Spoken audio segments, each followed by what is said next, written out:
미국 증시의 분위기를 생생하게 전해드리겠습니다. 이항영의 월가이드 시간이고요. MTN 이항영 전문위원 함께하겠습니다. 어서 오세요. 네, 안녕하세요. 네, 안녕하세요. 자, 미국 증시가 3거래일 연속 반등세에 성공했습니다. 미국 증시 어떻게 보셨어요? 아주 강한 흐름을 이어가고 있고요. 최근의 특징이 결국은 기술주, 성장주라고 불리드리는 것들이 좀 방어적 섹터보다 네네. 강한 흐름이 이어지고 있습니다. 이번 주에도 구체적으로 드러났고요. 좀 길게 좀 우리가 뒤로 보면 한 6월 3주차, 4주차부터 그런 흐름이 이어지고 있다라고 설명드렸습니다. 특히 7월 이후만 보더라도 성장 섹터가 가치주 섹터보다 조금씩 더 아웃퍼폼하고 있거든요. 이런 흐름이 계속 이어질지 모르겠으나 어찌됐건 이것은 인플레이션이 고점을 친 것이 아니라는 일부의 시각이 분명히 있거든요. 그러니까 이런 것들이 지금 밑바탕이 되고 있다는 걸 먼저 좀 확인하시면 좋겠습니다. 오늘도 나스닥은 1.3%, 물론 상승폭이 조금씩 줄어들었습니다. 첫날은 그저께는 3%, 어제 새벽에는 1.6% 올라갔으면 오늘도 1.3% 올라갔습니다. 다우지수는 하루 종일 또 플러스 마이너스 하다가 결국은 플러스 0.5%로 오늘 마감됐습니다. 가장 큰 역할을 한 것은 두 가지라고 보고 있겠는데 역시 주식으로 보면 테슬라가 주가가 급등한 거 다들 네. 아시겠지만 $800를 다시 회복했다는 거. 그리고 또 하나는 역시 유럽에서 ECB죠. 정확히 얘기하면 ECB가 금리를 11년 만에 올려놨습니다. 제로 금리, 마이너스 금리였거든요. 마이너스 0.5%에서 제로 금리를 올린 것. 이런 것 자체가 결국은 달러를 조금 약하게 하는 모습을 보여줬습니다. 아주 미세하게나마 좀 떨어졌거든요. 달러만 보면 최근 닷새 중에 4일이 떨어졌단 말이죠. 바로 이런 부분이 오늘 미국 주시장에 약간 호응풍을 불러일으키는 하나의 큰 역할을 했다라고 먼저 좀 이해하시면 되겠습니다. 말씀드렸다시피요. 3대 지수 모두 올라갔고요. 특히 이제 오늘 밤에 크게 이변이 있지 않는 한 다시 한 주 만에 다시 또 플러스로 마감될 가능성이 커져 있습니다. 물론 오늘 현재까지지만 나스닥은 주간 단위 지금 4일 만에 5.3%가 올라갔고요. 다우가 2.4%, S&P 500이 3.5%나 올라가는 아주 강한 흐름을 보여주고 있습니다. 섹터로 보면 오늘도 9개 섹터, 기술주라든가 이미소비재는 테슬라가 들어가 있는 건데요. 여튼 9개 섹터, 특히 그중에서도 그 섹터 내에서도 약간 성장으로 분류되는 것들이 오늘 좀 더 강했고요.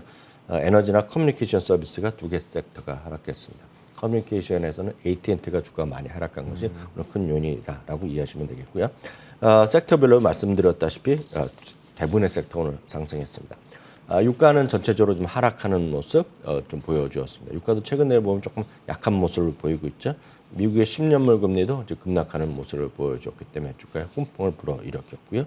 미국 달러는 말씀드렸다시피 닷새 중에 오늘 4일이나 하락하면서 물론 이번 실적 시즌에 달러 얘기가 많이 나오고 있고 나올 거라고 특히 다음 주에도 많이 나올 것 같은데요.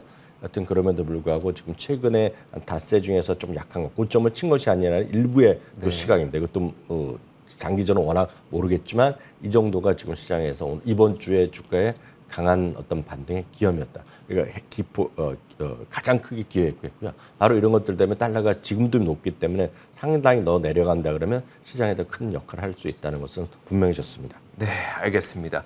자, 이제 종목별로 볼 텐데 종목 가운데 이날의 주인공은 바로 테슬라였고 사실 저는 뭐 테슬라가 시장 상승을 좀 주도한 측면도 분명히 있다고 생각이 들거든요. 테슬라 한번 봐주시겠어요? 네, 어제 저희가 테슬라의 아주 간단한 실적 같은 거 좀 확인드렸었는데요. 2분기 실적이 한마디로 선방한 것까지 맞습니다. 물론 이제 마진율은 많이 떨어졌지만 마진이 내려간 것은 뭐 뚜렷한 이유가 있는 거죠. 결국은 원자재 가격이 많이 올라갔고 물론 다른 어떠한 자동차 메이커보다 가격을 많이 정가시켰지만 그럼에도 부족한 거죠. 왜냐하면 그 기간이 있지 않습니까? 네. 통상 1년 기다린 자동차에 대해서 그 원가 같은 거는 가격이 정해져 있기 때문에 중간에 바꿀 수가 없기 때문에 그러니까 그런 것들에 대한 영향이 분명 있어야 됐다고 보셔야 되겠고요. 특히 이제 6월 달에 자동차 생산이 지금 최대치가 상해에서 나왔잖아요. 네네. 그러니까 그런 것들에 대한 기대감이 이번 분기는 괜찮을 수 있다라는 회복될 수 있다라는 기대감이 있죠. 물론 아주 장기적으로 보는 분들은 약간 뭔가 좀 찜찜한 것을 없다고 할 수는 없어요. 물론 또 하나 먼저 어제도 말씀드린 기억이 있지만 비트코인을 한 4분의 3을 팔았거든요. 네네. 그렇기 때문에 그 자체 손해건 이익이랑 상관없이 기본적으로 보면 어떤 변동성을 줄어들이는 긍정적 역할입니다. 그것도 호재가 되겠는데요. 약간 이제 찜찜하게 생각하는 분들의 입장에서 하나만 말씀드리면 모델 Y 있지 않습니까? 네. 우리나라에서 어제도 말씀드렸다시피 아주 깡통 하얀색 모델 Y의 기본형이 그게 지금 우리나라에서 9,400만 원 정도 됩니다. 9,500 정도까지 올라갔기 때문에 쉽게 해서 취득세 하면 1억 넘어가는 네, 거죠. 네. 예를 들어서 색깔만 뭐 흰색을 많이 타지만 붉은 빨간색 안에 내장재 쓱 바꾸면 바로 그냥 1억 가거든요. 그렇죠. 어떤 그런 상태에서 보니까 많은 분들이 너무 비싸다는 생각할 거 아닙니까? 그리고 일론 머스크가 몇 번 얘기를 했어요. 이거 원자재 가격 내리겠다고 어저께도 그런 멘트가 했었거든요. 그래서 그런지 모르겠지만 물론 아직까지도 넘쳐나지만은요.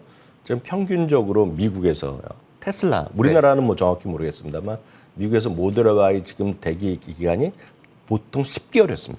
모델 Y 그것도 네네. 말씀드리면 기본형의 가격이고 기본형이 가장 많이 있는 거가 이제 듀얼 모터짜리인데요. 그게 이제 10개월이었는데 지금 한 달 반 사이에 약간 줄어들어 갖고 8개월에서 9개월로 내려갔다고 합니다. 네. 그러니까 그만큼 기다리는 사람이 약간 멈칫하는 게 있겠죠. 네네. 그런 걸 이제 어저께 수치로 보고 약간 부정적으로 보는 사람도 있다는 것까지 일단 참고로 말씀드리겠고요.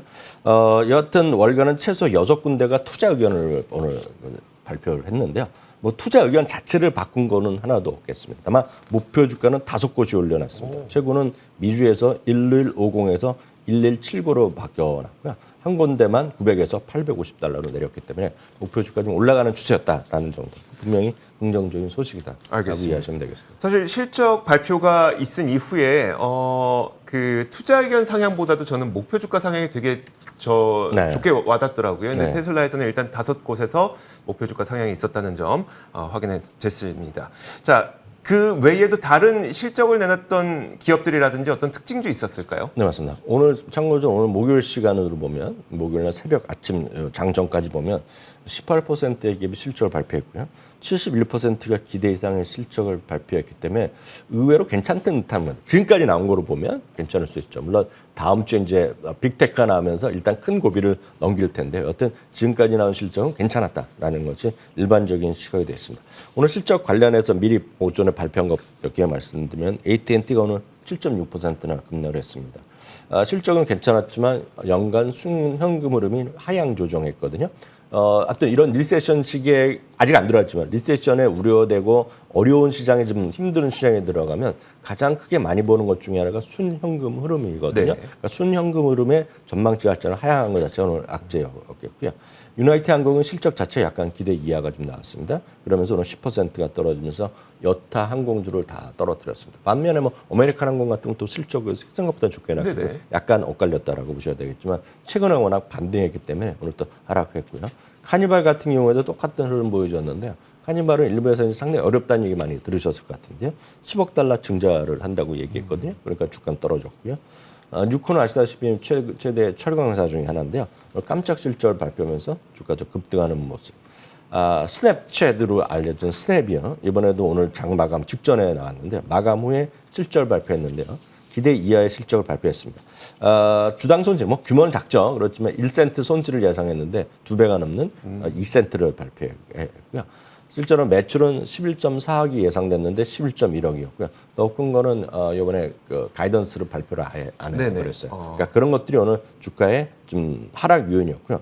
25%가 오늘 시간에서 떨어졌습니다. 사실 저는 스냅 실적을 보면서 스냅에 직접 투자하고 계시는 한국 분들은 그렇게 많을 것 같지 않아서 오히려 네. 걱정되는 게 구글이라든지 메타 이쪽이거든요. 네네. 그럼 이들도 사실 같은 업종에 있는 거잖아요. 네, 온라인 맞습니다. 광고 업종. 그럼 좀 우려가 커지고 있는 상태일까요? 네, 맞습니다. 기본적으로 보면 시장에서 모바일 애드죠. 모바일 광고 시장이 치열해지고 있고 전체 광고 시장에 대한 성장성이 둔화되고 있다는 건 분명히 그냥 팩트입니다. 그래도 거의 지금 2분기 연속으로 나오는 게 있기 때문에 바로 말씀하신 그런 요인이 있고요. 플러스 하나 더 나온 것이 여러 번 이럴 때마다 나올 수밖에 없는 게 틱톡의 존재감이죠. 틱톡 자체는 엄청나게 시장 점유율을 빠르게 늘리고 있다는 걸 말씀드렸습니다. 여러분들 이런 얘기 많이 들으셨을 것 같습니다. 예전에 보면 저도 이제 이런 강의하거나 방송에서 말씀드렸는데요. 한 5년 전, 10년 전, 조금 더 들어가면 한 30년 전, 20년 전 가면 여러분들이 뭘 검색하려고 그러면 선생님한테 물어보거나 책을 보거나 아니면 여러분들 집에 아마 백과사전에 있는 분들 꽤 있었을 거예요. 네, 맞아요. 쉽게 네. 영어 사전이 있었던 거죠. 요즘 영어 사전은 별로 없죠. 네. 기본적으로 예전에 보면 사전을 조금 포켓 사전을 갖고 다다가 요즘은 핸드폰에서 다 해결되는 네네. 거죠. 그 20년 전으로 제가 정확히 기억하는데요. 제가 닷컴 버블 하고 콤트가 들어왔을 때 혹시 MBC에서 주말에 그 퀴즈 프로그램이 있었는데 네. 전화 찬스에서 인터넷 찬스가 처음 나왔습니다. 기억하시는 분 계실 것 맞아요, 같습니다. 맞아요. 네. 그때가 네이버 지식 그런 질문 그런 게 나오면서 지식 코너 하면서 소위 초록색 창이 이제 맞아요. 네. 모든 선생님이나 부모님이 밥 먹다 얘기하더라도 그냥 쉽게 말씀드리면 아닌데요 하는 거를 딱 내 입으로 봤거든요. 모든 식당에 뭐 음식을 만들다 하더라도 네이버에서 검색하던 시기가 15년을 장악했습니다. 네네. 주위에 여러분들 한번 생각해보세요. 여러분들 뭐 궁금할 때 예를 들어서 김치를 잘 만드는 방법, 평양냉면 어떻게 만드는 게 궁금하실 수 있잖아요. 콩국수 이렇게 요즘 시즌이니까 여러분 뭐로 찾으세요? 저는 보통 유튜브로 찾아요. 다 유튜브로 찾습니다. 근데요 똑같은 논리로 지금 젊은 친구들한테요 주식만 하더라도 주식이 됐건 예를 들어 재테크만 갔더라도 Z세대한테 딱 물어보시면 뭐로 물어보냐 그러면 틱톡을 본다고 합니다. 아하. 그게 최대 오늘 이제 미국에서 상당히 그런 화두 중에 하나입니다. 주식이랑 딱 상관없는 얘기일지 모르겠지만 제일 많이 물어보는 것이 PB나 유튜브나 이런 것이 아니라 구글이 아니라 틱톡에서 재테크를 물어보는 찾아와요. 그게 하나의 심리다라는 걸 이해하시면 좋겠습니다. 알겠습니다. 그런 이제 변화의 움직임이 있다는 점도 염두에 두셔야 될 것 같습니다. 자, 그렇다면 다른 시가총액 대형 기업들은 어떤 움직임을 보였을까요? 네, 오늘 대부분의 주식들이 한 1에서 2% 정도 올라가는 것이 대부분의 대동소이했습니다.